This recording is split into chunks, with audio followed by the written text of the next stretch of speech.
mas eu lembrei de gravar.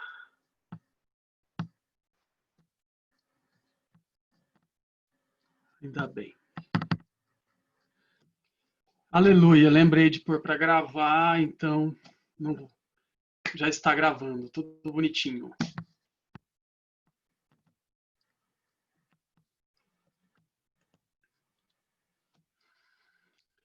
Então vamos lá.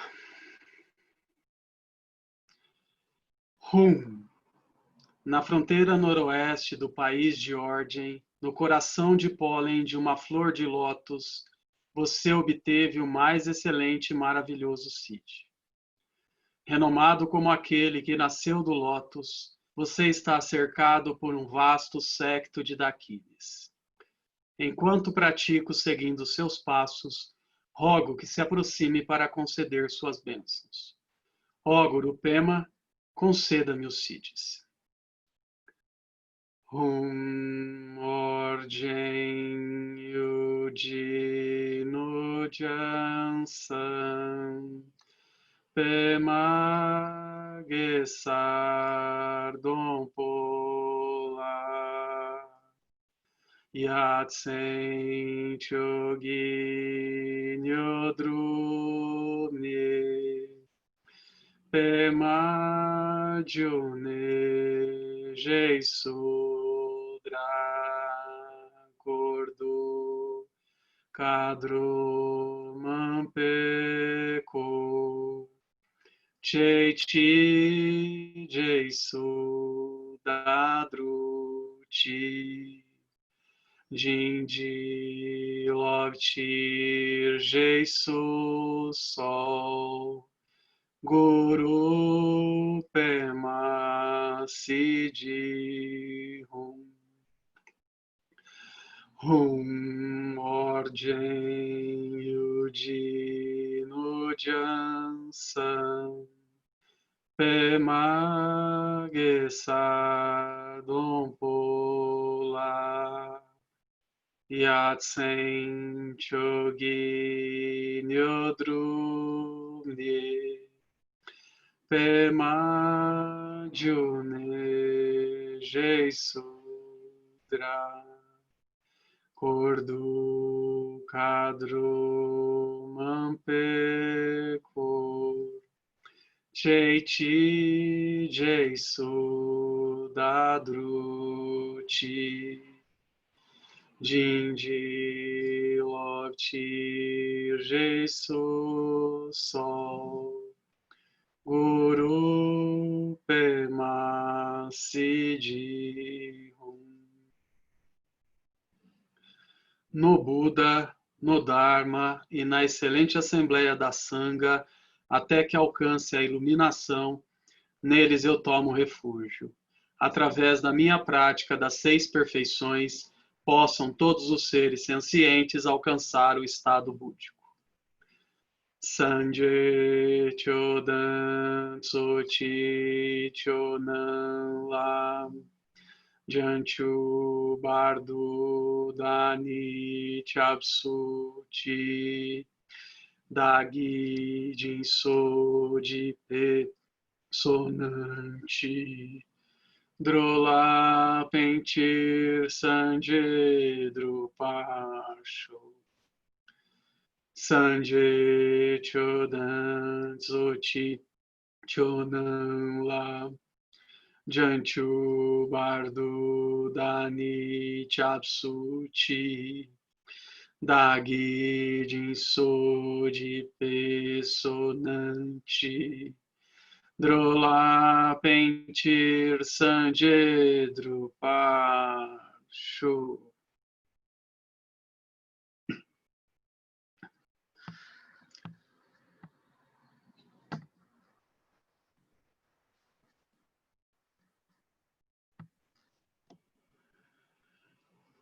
Boa noite para todo mundo novamente e esqueci de perguntar se tem alguém pela primeira vez na prática. Tem alguém pela primeira vez na prática?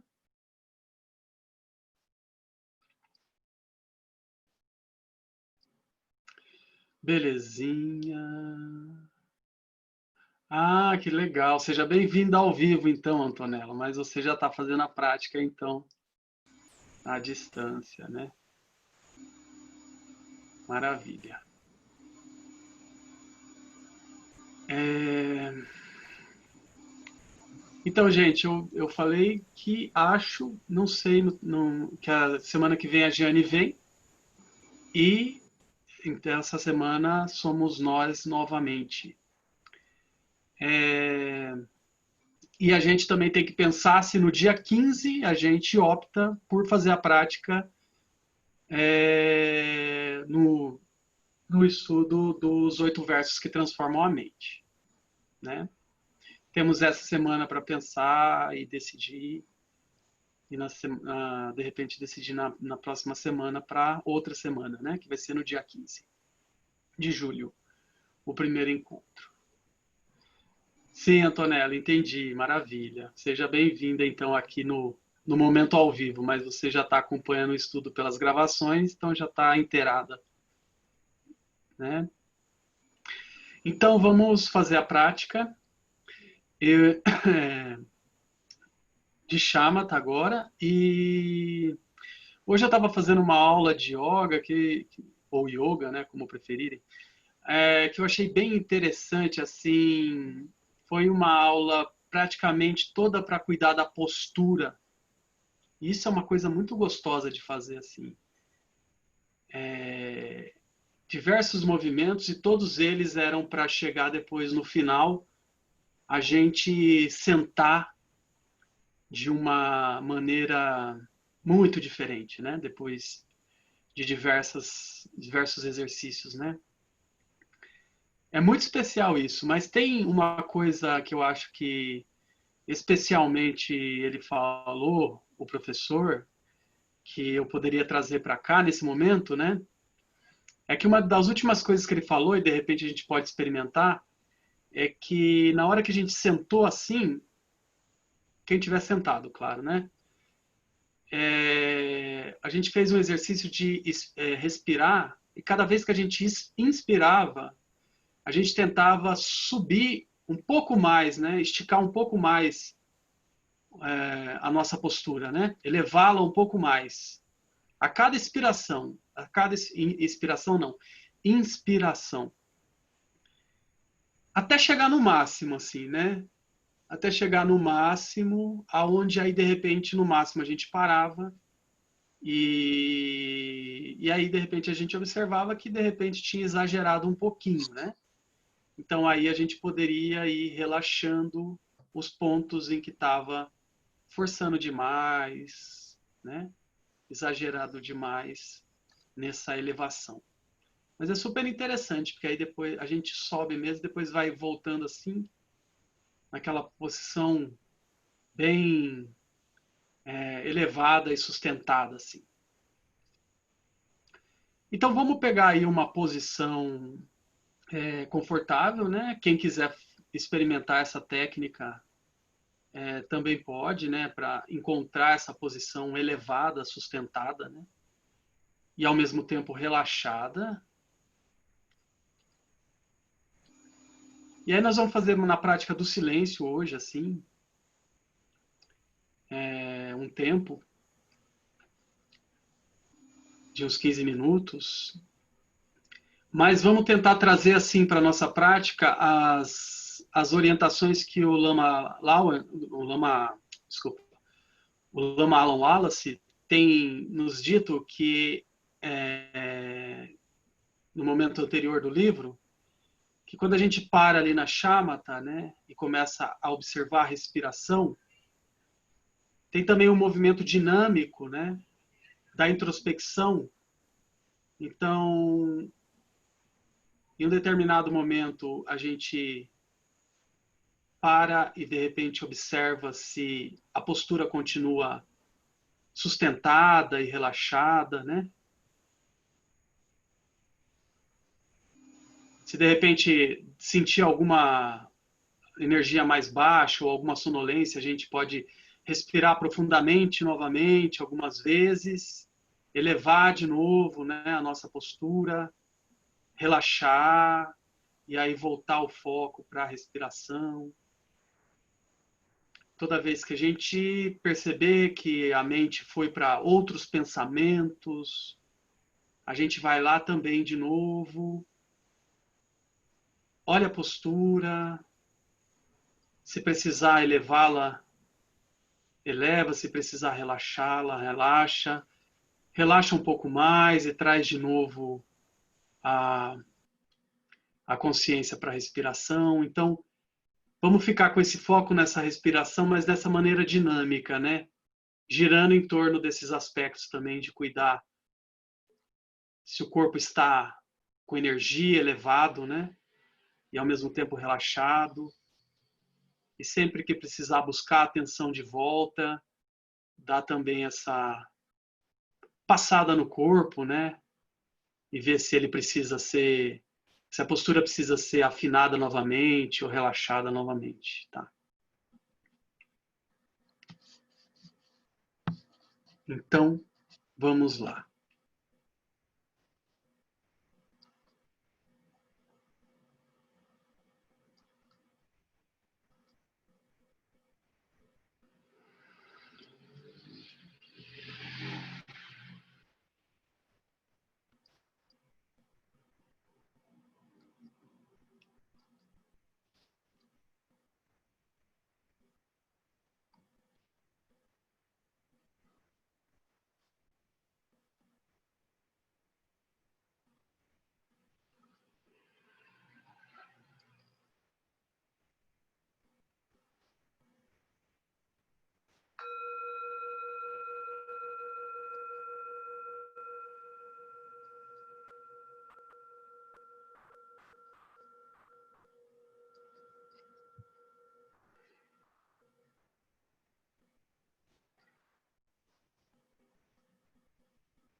Maravilha, pessoal, como estamos?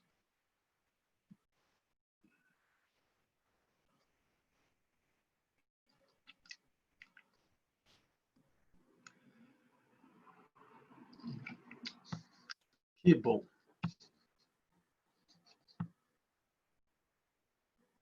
Deixa eu puxar uma coisinha aqui.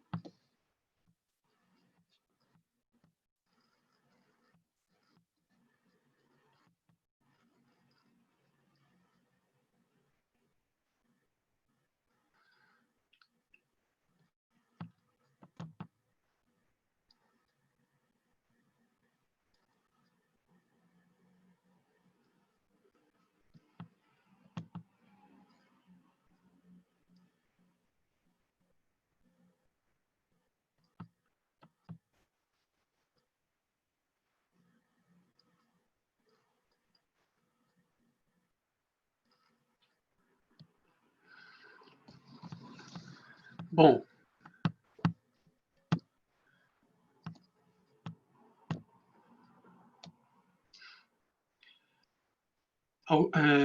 algum comentário ou pergunta sobre a prática de agora? Oi, Isabel, Margarida, Gustavo, Michele. Alguma coisa para compartilhar, contemplar, gente?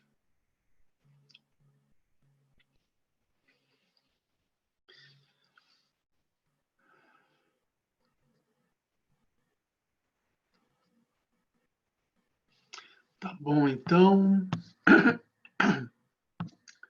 Então, vou compartilhar uma tela aqui, antes do livro, que também já está ali no ponto, que são os sites que o Darcy falou para a gente na semana passada. Eu já coloquei também lá no nosso grupo, mas só para a gente dar uma olhadinha aí.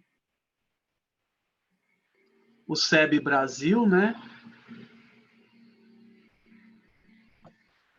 Esse site bonito.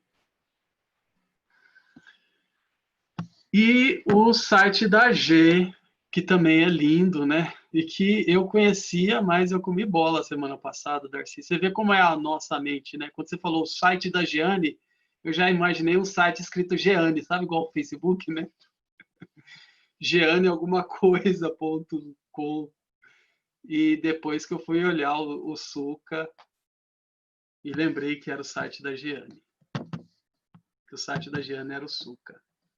Que também é muito lindo, né? Olha aí. É um grande manancial de práticas conduzidas aí, super, um monte de coisa. Então, maravilha, tá aí para vocês. Colocando de novo o link ali, tá? Para alguém que quiser, vou pôr no chat e aí a gente já começa o estudo do livro.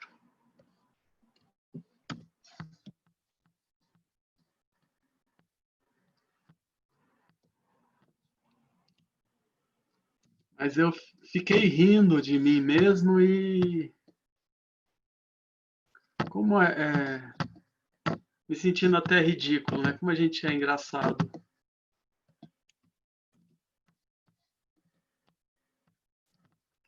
Só de ouvir site da Giane, na mente já veio que onde está lá o www tinha que ter o nome Giane em algum lugar. Para ser o site da Giane, né? Enfim. Vamos para o livro, então. Ver mais um pouquinho. Comentem, por favor, deem ideias, contemplem, porque isso que é interessante. Bom, rapidinho, pré-requisitos para atingir Shamatha, ambiente adequado.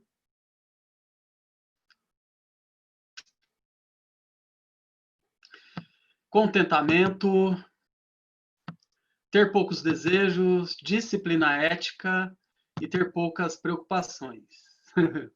Tá facinho, né? Evitar a ideação compulsiva.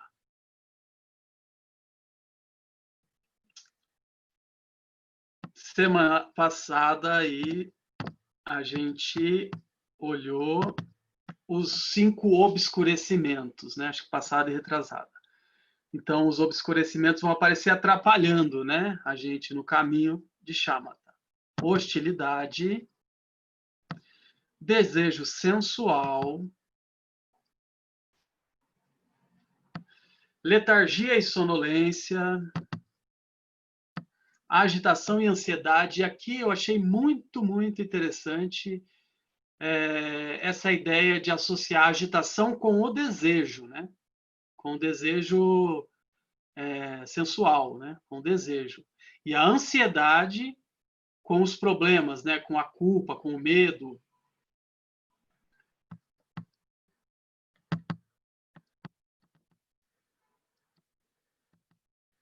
E o ceticismo. O ceticismo que não é aquela dúvida que nos movimenta, né, a investigar, é aquela dúvida que nos desmotiva, né? Então, aquela dúvida e que pode nos paralisar, né? Isso é que deve ser. Deixa para lá isso e volta para a prática, né? Aí a gente vai ver hoje os 5 fatores de estabilização e vamos só reler o último parágrafo aqui que faz a conexão desses dois. Deixa eu ver se é só o último ou o penúltimo também. Acho que é só o último. O último, né, que vai conectar ali os 5 problemas ali, né, os 5 obstáculos com agora os antídotos, né? Bom, a forma mais simples de lidar com os 5 obscurecimentos é orientar a vida em torno deles. Reconheça-os quando eles surgirem. Alguns devem ser liberados completamente. A animosidade não tem nenhuma utilidade. Isso aparece várias vezes aqui nesse livro. Outros devem ser colocados em seu lugar, sem enfatizá-los. O prazer sensual tem um papel válido a desempenhar, mas não há espaço para o anseio sensual intenso, né? Então a gente tem que pacificar um pouco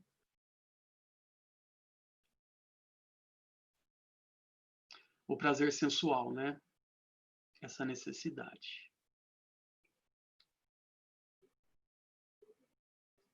Essa conexão.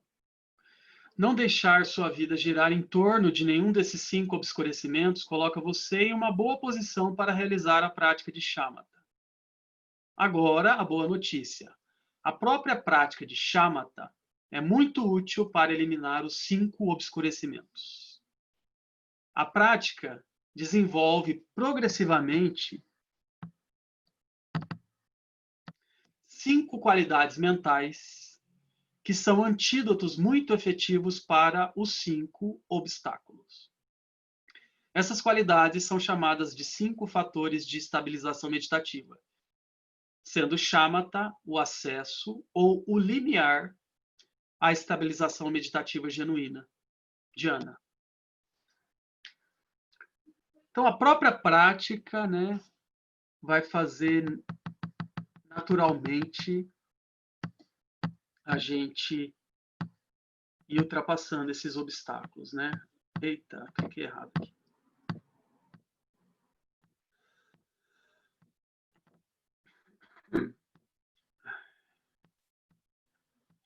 Então vamos a eles, né? Os 5 fatores de estabilização. Atenção aplicada. A atenção aplicada é simplesmente o direcionamento consciente da atenção, no qual você se senta e diz à sua mente: quero prestar atenção neste objeto, né? Concentre-se aqui, né? Na respiração. A atenção aplicada age como remédio direto para letargia e sonolência. Com a atenção aplicada, agora temos algo para fazer além de nos perdermos na confusão. Isso aqui me fez ficar pensando assim, né? Da maneira como o Lama escreveu, eu, por exemplo, que tenho que ficar equilibrando muito a minha vivacidade, porque a sonolência, o torpor é uma coisa que eu sempre tenho que estar dialogando ali, lidando. Quando ele fala, né, que a atenção ela é o antídoto para a letargia e para a sonolência, então eu fiquei pensando que, então, na verdade, quando eu sinto sonolência, é porque também teve a distração, né? No meio da distração começa uma espécie de sonho, né? A gente se perde ali do nosso foco e de repente está com 1001 pensamentos, né? Daqui a pouco parece um sonho mesmo, né? E daqui a pouco a gente pode, pelo menos eu, posso começar a sentir sonolência, mas não vem do tempo que a gente estava com o foco no objeto, né? Parece que vem da nossa distração, né? E do sonho que surge na distração, quando a gente perde o foco. O que vocês acham? Alguma coisa diferente que vocês viram? É engraçado, porque, por exemplo, que eu já vi outras abordagens, né, de falar assim que a chama, ela tem uma coisa assim, tipo, da gente chegar à estabilização é quando a gente percebe que não tem nada para fazer, né? Além de estar quieto, repousando. E aí ele fala que é justamente o contrário, né? Que tem algo para fazer, mas que não é se perder na confusão, né? Não, é verdade. Tem algo para fazer único, assim, né? Que é manter o foco no objeto. Fora isso, aí é essa ideia de não há mais nada para fazer. Todas as coisas que surgem na nossa mente, elas surgem dessa ideia de outras coisas para fazer, né? E não essa única e simples coisas, de que seria manter a mente observando, né? Um foco, né? A mente focada num objeto. Mas é boa observação, né? Porque fica realmente essa questão, né? Não há nada mais para fazer, além de manter o foco no objeto, por exemplo, a respiração, né? Em Shamatha, isso é presente, né? Quero prestar atenção neste objeto. Concentre-se aqui. E fica aqui. Aí, fica aqui e não há mais nada para fazer, né? Desde ficar aqui com atenção nesse objeto.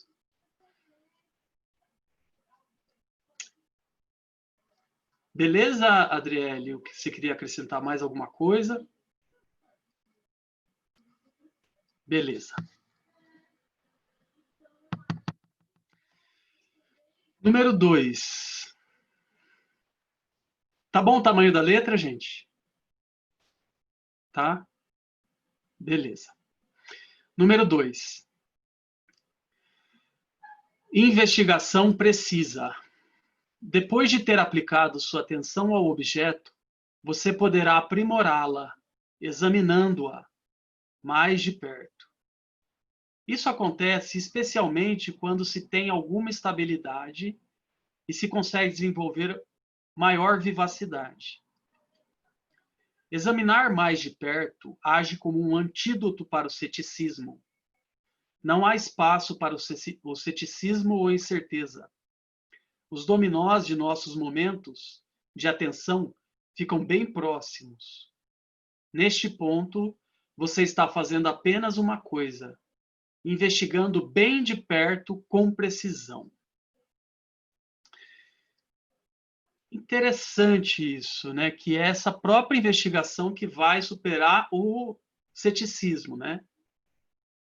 Então a gente precisa seguir na prática, né? Porque senão a gente se paralisa pelo ceticismo. Agora, essa investigação aqui, eu fiquei com dúvida, acho que a gente pode depois tirar essa dúvida com a G, se essa investigação aqui, já estamos falando da meditação analítica, né?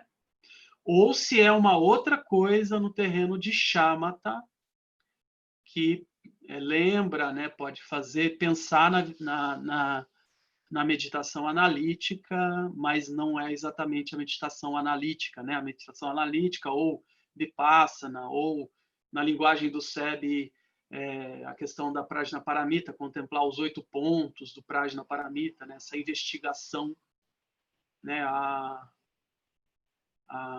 meditação analítica do Lama Santen, né? O que vocês acham? Qual que é a impressão que vocês têm? E depois a gente tira a dúvida com a Jeane. Alguém teve alguma ideia diferente? Ou uma ideia complementar a isso? Deixa eu só tirar uma dúvida. Por favor. Essa meditação analítica seria aquela que você faz o pensar, o contemplar e o repousar? Aí depois você faz a chama? Seria meditação de novo? Pode ser sim. É porque quando você falou dessa investigação, aí eu imaginei dessa meditação analítica mesmo, né? Porque o contemplar... Pode falar. Porque aí quando você já está analisando alguma coisa, não tem como você praticamente tá deixando as coisas passar sem se prender, né? Como que fala a Shamatha faz isso, né?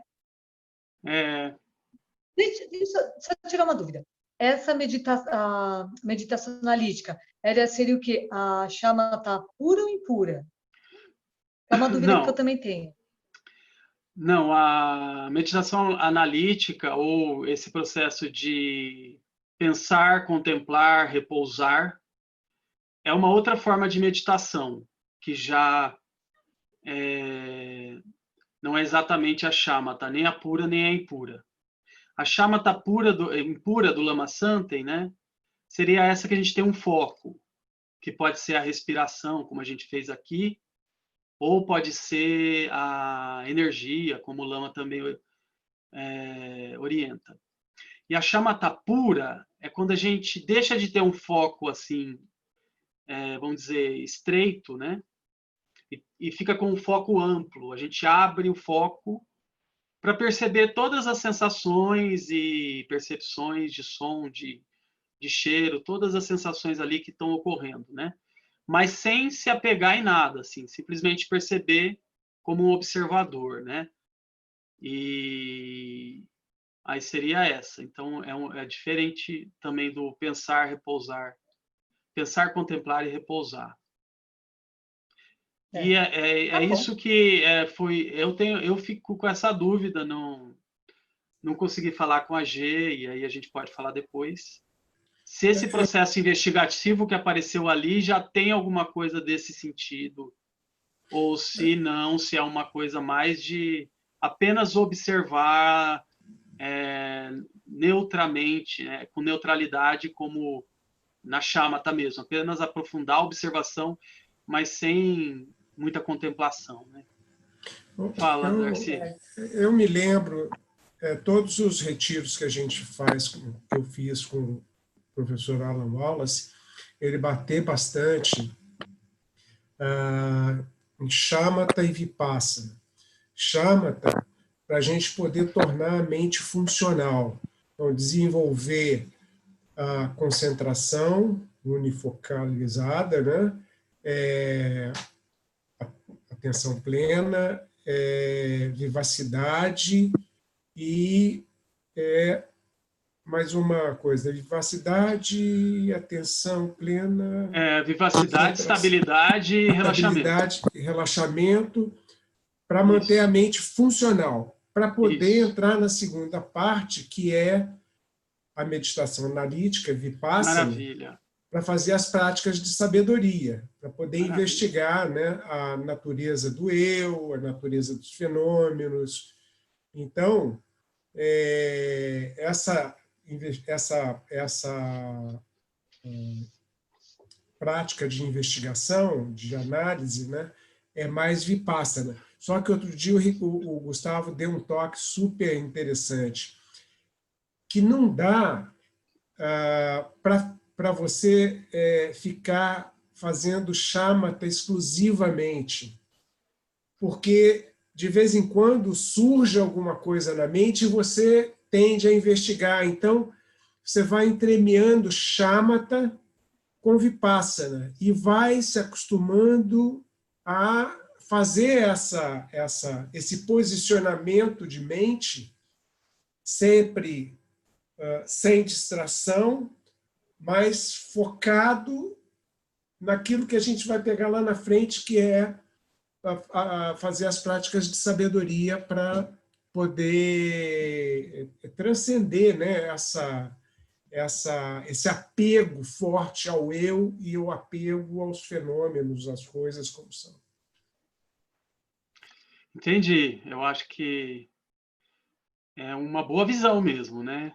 E é verdade mesmo, a shamatha vai ser essa base para a gente poder fazer a prática de sabedoria, né? Ou a prática investigativa, meditação analítica, né? E eu acho que essa ideia mesmo de entender que a nossa mente ela vai meio que nesse caminho precisar mesclar um pouco disso tudo. Lógico que o nosso foco tem que ser na shamatha, né? Isso a gente sempre tem que reforçar. O que a gente mais tem que fazer, né, é shamatha e talvez junto com isso as práticas de bondade amorosa, mas que já vão começar a surgir, né, provavelmente essas questões ou esses momentos em que a gente sente que tem que contemplar alguma coisa ou investigar, né? Ou de repente até observar a partir dos 8 pontos, né? O que eu ouço muito é assim, quando você tem um insight, você tem um vislumbre, aí você para.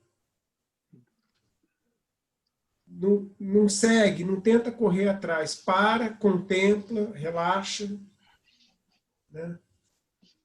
Bom, é mais ou menos isso que eu tenho aprendido. Boa, Darcy. Eu acho que tem tudo a ver. Muito bom, gente. Mais algo, pessoal? Ou seguimos? E aí, Márcio? Eu só queria falar uma coisa. Se eu não me engano, acho que essa pergunta já surgiu há uns encontros atrás. A Jane fez uma orientação que não é a mesma coisa, né? Você não chega a aprofundar para essa visão mais analítica, era mais uma verificação do estado do corpo e tal. Se eu não me engano, já apareceu essa dúvida. Interessante. Beleza, Elise. Então também ficamos com essa lembrança aí da Elise. Maravilha. Aí vamos então seguir mais um pouquinho aqui.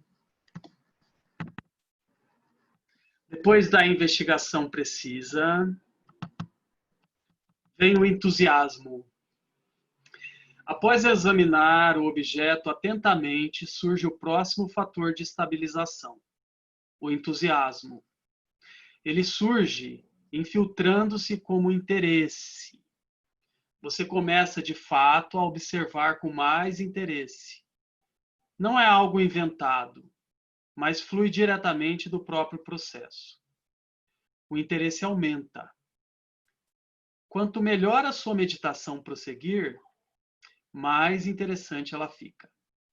Até que surge o entusiasmo. O entusiasmo aumenta até se tornar um estado de êxtase, agindo como um antídoto para a animosidade. Aqui é a parte que a Jane sempre brinca, né? Que ao ouvir o Lama Alan Wallace, a gente começa a babar, né? Porque do jeito como ele fala, como que essa coisa vai acontecer, a gente fica morrendo de vontade de vivenciar de fato isso, experimentar de fato isso, de como essas palavras, né, nos encantam, né? Imagina um estado de êxtase que se torna antídoto para a animosidade. E aí, quando eu estava lendo esse parágrafo, né, achei que aí a gente já teria babado o suficiente, mas eu vi que era só o começo, né, que ainda tinha muito mais a babar, assim, né, que veio no próximo ponto, né, que é a alegria. Da crescente progressão do interesse, do entusiasmo para o bem-estar, surge a alegria, uma simples sensação de bem-estar. Essa alegria age como um antídoto para a agitação e a ansiedade. Gente, é incrível isso, né? É realmente de ficar com água na boca, muita água na boca, né? Porque você imagina uma alegria que serve de antídoto para a agitação e a ansiedade. Lá atrás a gente tinha visto, a agitação vem do desejo sensual, né? E a ansiedade vem da culpa, do medo, daquilo que nos causa alguma aversão, né? Problemas. Então, essa alegria, ela ao mesmo tempo é antídoto para uma coisa e a outra, né? As duas coisas que surgem, agitação e ansiedade que surgem do desejo e da culpa. Ela varre tanto a turbulência da mente impulsionada pelo desejo, quanto a ansiedade e remorso surgidos pela culpa. Muito interessante isso. Alguma coisa para comentar, contemplar? Algum exemplo que lembrou aí da sua própria vida?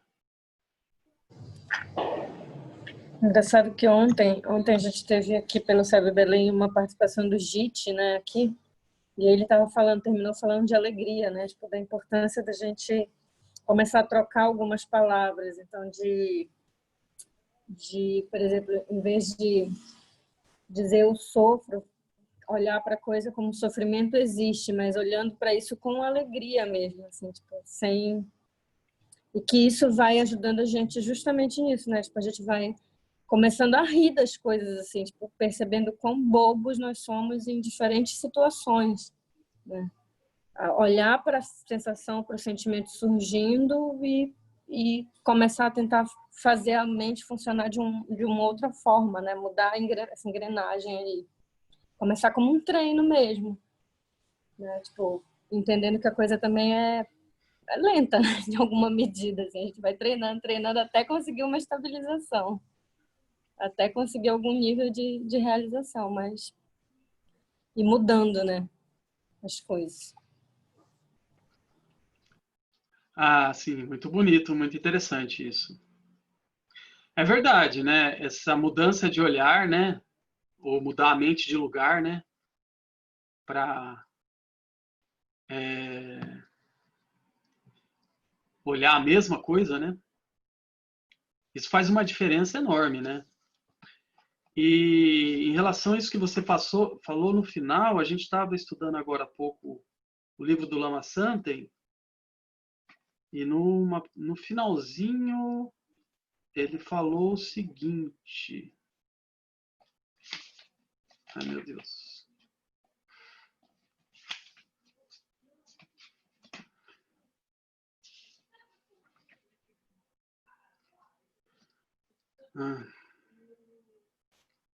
Que é parecido com o que você falou, né? Ele fala assim, a verdadeira paz só é obtida com a iluminação. Aí a gente fica assim, né? Mas também ele acrescenta, né? Porque na sua sabedoria e compaixão, né? Mas antes disso, é possível experimentar momentos de paz, né? Então a gente vai experimentando esses momentos, a gente vai vendo a ampliação dessa nossa capacidade, mesmo que não seja plena como acontece na iluminação, né? Para isso é necessário cultivar a flexibilidade e trabalhar contra as fixações. Beleza, pessoal? Mais alguma coisa a acrescentar? Eu queria só falar que eu acho que a Elis deu um toque ali super preciso, viu, Elis? Que é isso mesmo, eu estava viajando na maionese, estava pensando numa outra dimensão aí. Maravilha. Vocês me desculpem.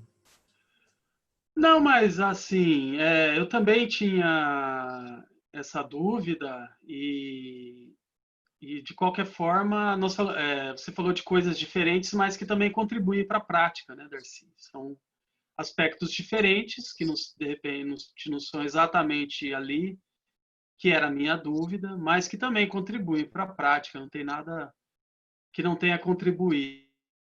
Mas eu não achei contraditório. Nosso estudo de hoje. Darcy. Não é contraditório, porque no contexto, ele estava falando da investigação do objeto. Nós estamos parados em Shamatha. Então, eu tenho um objeto, a respiração, por exemplo. Então, ter um interesse por investigar a respiração dá um certo ânimo. Para mim, pelo menos, eu acho interessante, e aí eu não caio na sonolência. Por exemplo, eu vejo a respiração, eu inspiro, e aí vejo todo o processo. É uma forma de ter interesse, de investigar. Numa outra perspectiva, eu já estou falando de uma outra dimensão lá na frente. O que eu achei interessante, no caso, foi um toque que o Gustavo deu outro dia de manhã, que foi assim, não existe exatamente shamatha pura. Né? Você, na medida que você vai evoluindo na prática, você está lá fixado no seu objeto, mas de repente surge alguma coisa interessante, algum insight, algum vislumbre, e você então investiga, bate o olho naquilo, percebe o insight, repousa, volta para a shamatha, né? Então, na verdade, são as duas coisas, mas lá na frente. Nesse caso do livro, eu acho que, Elis, é isso mesmo, é investigação no processo, dentro de shamatha, no objeto em questão. Mas tudo bem, acho que é isso mesmo. Perfeito. Eu também agora sinto assim realmente, né? Como eu estava numa dúvida se era uma coisa ou outra, né? Ouvindo todos nós assim, eu também agora tendo mais a entender ali como mesmo um processo de shamatha e não um processo de meditação analítica, né?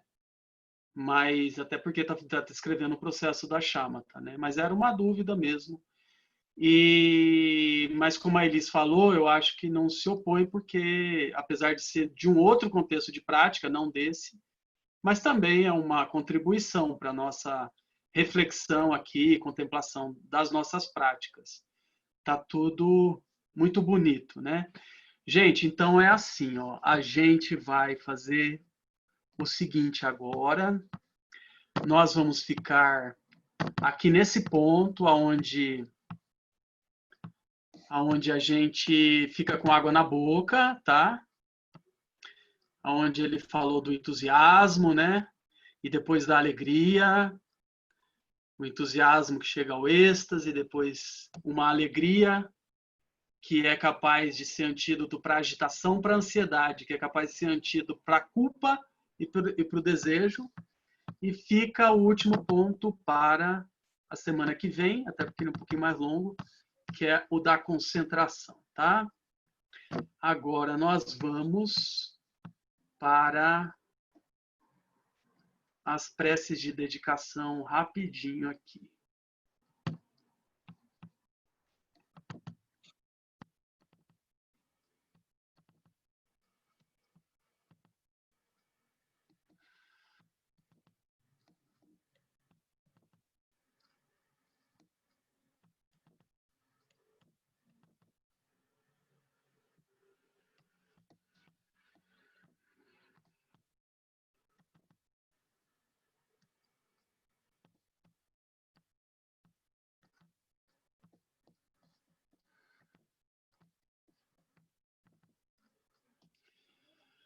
Vamos lá, então. Que os méritos desse encontro se expandam e toquem a todos. Que o Mestre Universal da Paz e da Compaixão, Sua Santidade o Dalai Lama, juntamente com todos os mestres de todas as tradições que veiculam essa mensagem tenham longa vida, que todos estejam a salvo de gerar pensamentos negativos, o obstáculo mais destrutivo, que estes pensamentos nunca surjam em nossa mente e que todos os seres também estejam livres de pensamentos negativos. Ao longo de minhas muitas vidas e até este momento, todas as virtudes que tenho alcançado, inclusive os méritos gerados por essa prática, e todas as que vier a conseguir, ofereço para o bem-estar dos seres sencientes. Possam a doença, a guerra, a fome e o sofrimento diminuir para todos os seres, enquanto sua sabedoria e compaixão aumentam nesta em vidas futuras. Possa eu claramente perceber todas as experiências como sendo tão insubstanciais quanto o tecido do sonho durante a noite, e imediatamente despertar para perceber a manifestação de sabedoria pura no surgir de cada fenômeno. Possa eu rapidamente alcançar a iluminação para trabalhar sem cessar pela liberação de todos os seres.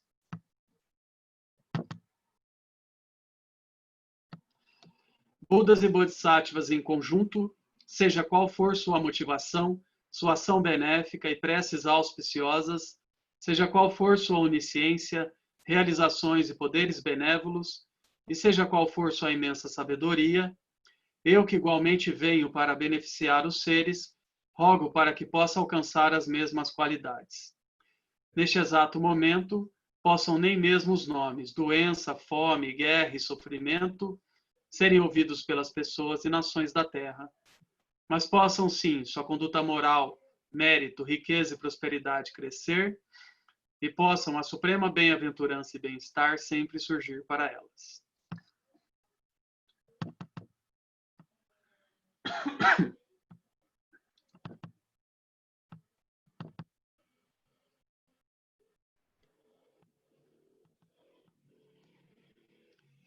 Ken lo cho sun hin lo che zan lin sa sun cha pak pel dro ju cho sun nan wadan midral do sun gele show.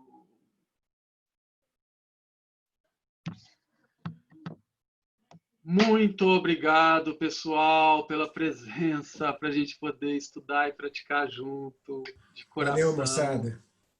Valeu, obrigado. Bom resto de semana a todo mundo aí. Valeu. Obrigado, Hélio. Tchau, Obrigado obrigado, também. Obrigada. Valeu.